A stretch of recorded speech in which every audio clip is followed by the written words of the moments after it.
Welcome back to my YouTube channel. Make sure to like and subscribe to the channel for more interesting stories like these. Now, let's get into today's story video. AITA for not going back to my home country for my sister's wedding.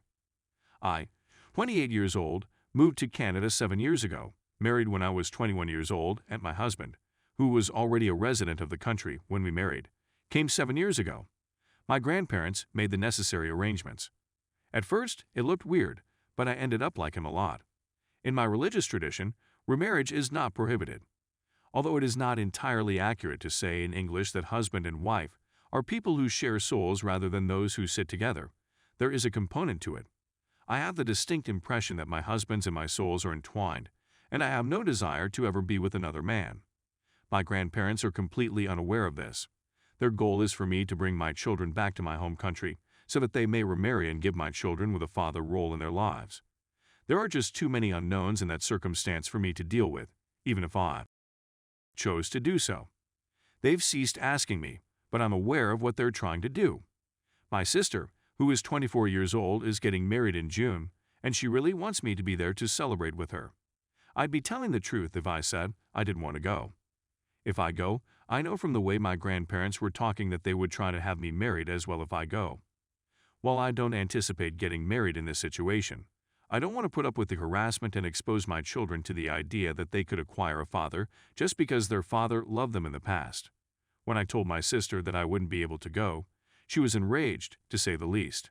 She accused me of being self-centered for declining to accompany her after such a lengthy period of time apart.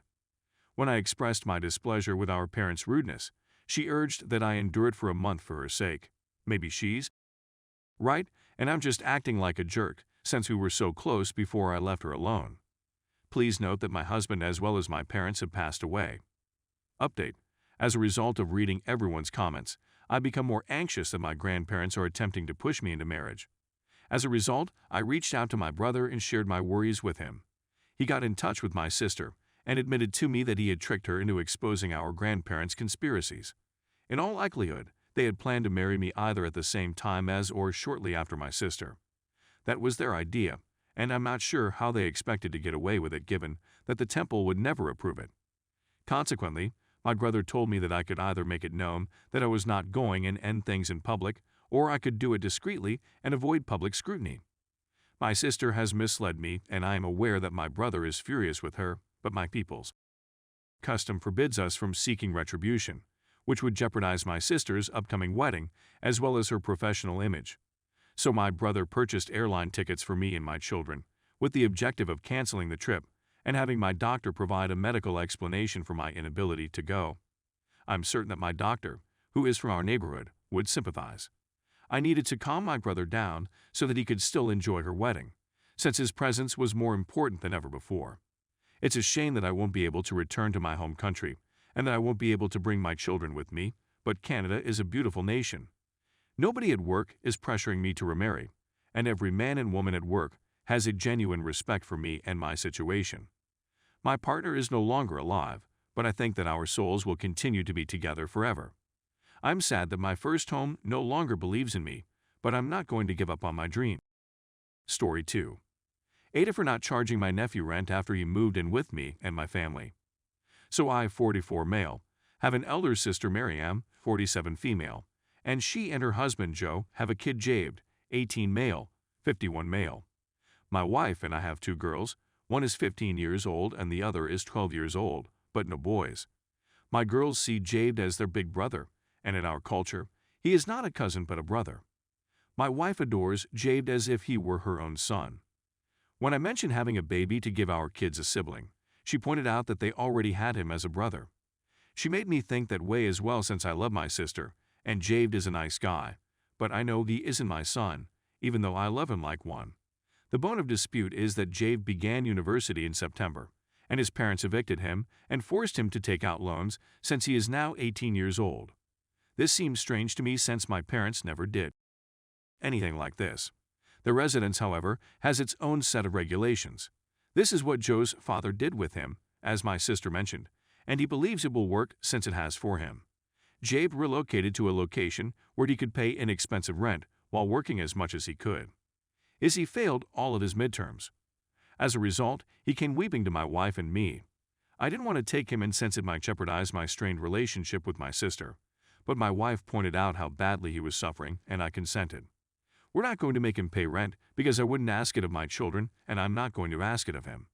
We have him perform tasks like cleaning, babysitting our daughters, purchasing food, on our money, and working a much lighter schedule or part-time job to concentrate on the loans and tutoring. He seems to be more prepared for his exams in the weeks he has been here, but damage to his grades may already be done. Joe and my sister came over yesterday. I didn't keep Jabe's presence a secret from them. However, they thought he was paying rent. When I informed him I didn't charge a fee, he became enraged and told me I was undermining his authority. I reminded him that my parents never charged me rent, that I would never charge my children rent, and that I would not treat Jabe differently if he resides in my home. They departed shortly after, and I received a text from Miriam indicating that she and Joe weren't coming over unless I enforced the rules for Jabe. I feel like a jerk because I love my sister and don't want to give her any problems, but I also don't want Jabe to continue down the wrong route since what was going on previously wasn't working for him. Update. So, it's been a little while and things has gone wild, but first I'd want to thank everyone for persuading me that I did the right thing. I stood firm, and my wife and I informed Jabe that we regard him as our son, and that although this was his grandfather's and mother's home, it would always be his as well. He passed his courses, but the damage had been done, and he now had a poor GPA. Regarding his debts, TD was luckily fair to him, so it was a no-brainer to assist him in repaying them back.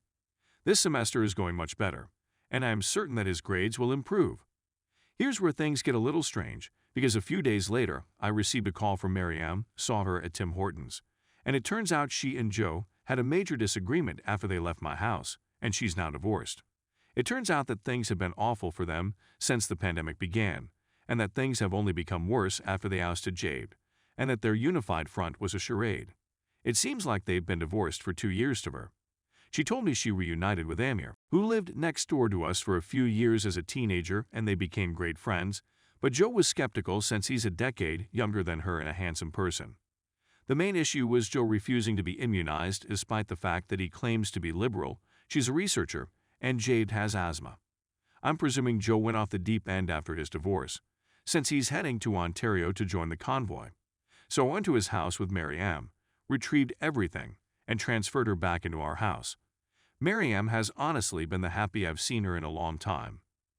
Amir asked her out after New Year's, and they began dating, so I suppose everything Joe dreaded has come true. It's strange since I remember him as an adolescent, but I have to acknowledge he's a successful person who makes her happy, and as she said, her marriage was over for a long. He appears to adore her.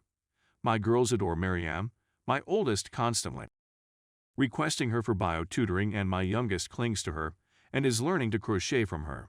It was difficult for Jade at first, but Miriam apologized so much to him when she returned that she couldn't stop embracing and kissing him while weeping, so of course he forgave her. What father's son wouldn't? I'll confess G's been pampering and babying him, or attempting to, since then, and she apologizes to him every day even though he says she doesn't need to, and she continues promising to make things up to him. The big news is that my wife is pregnant despite the fact that we took contraception. I'm not sure whether I'm expecting a male or a princess, but I know my kid will be welcomed by a large family including a father, mother, and 2 great sisters, and the finest big brother conceivable. We agreed to take family photographs during Jabe's reading break, and then another set next year when the baby is a little older.